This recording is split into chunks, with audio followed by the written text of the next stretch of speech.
কেমন মানুষের সাথে সংসার করতে আসলাম। ভাইয়ার একটা মেয়ের সাথে রিলেশন ছিল, সেরিন নামের একটা মেয়ে ভাইয়া অনেক ভালোবাসতো। তারপর জেরিনের বিয়ে হয়ে গেছে, তোমার ভাইয়া দেবদাস হয়ে গেছে, তাই না? না, মেয়েটা ভাইয়ার সাথে চিট করেছে। প্রথমে দুই পরিবারে কেউ রাজি ছিল না, কিন্তু যখনই ভাইয়া রাজি করিয়েছে জানতে পারলো মেয়েটা ডাবল টাইমিং করছে। এরপর ভাইয়া অনেক চুপচাপ হয়ে গেছে, একা একা থাকে, আমাদের সাথে মিশে না, শুধু অফিস আর বাসা। কিন্তু জানো ভাবি, ভাইয়া না এমন ছিল না। তাহলে এটাই কারণ সকাল সকাল সিগারেট না খেলে হয় না।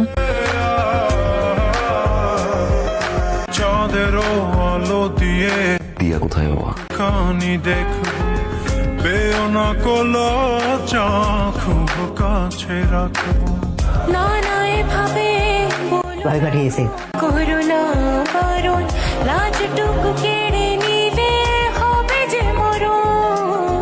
সইতে পারবো না হারানোর ব্যথা বলে তো দিয়েছে। একদম খালি খালি লাগছে, তো ভাবলাম আজকে ওকে আমি নিয়ে যাব। তোমার কথা, মেয়ে বিয়ে দিছে, মেয়ে নিয়ে যাচ্ছে। 7 দিনই তো। 7টা দিন আমার কাছে না 7 জনম। তো কাপড় নিচ্ছ কেন? বৃষ্টি হবে নাকি?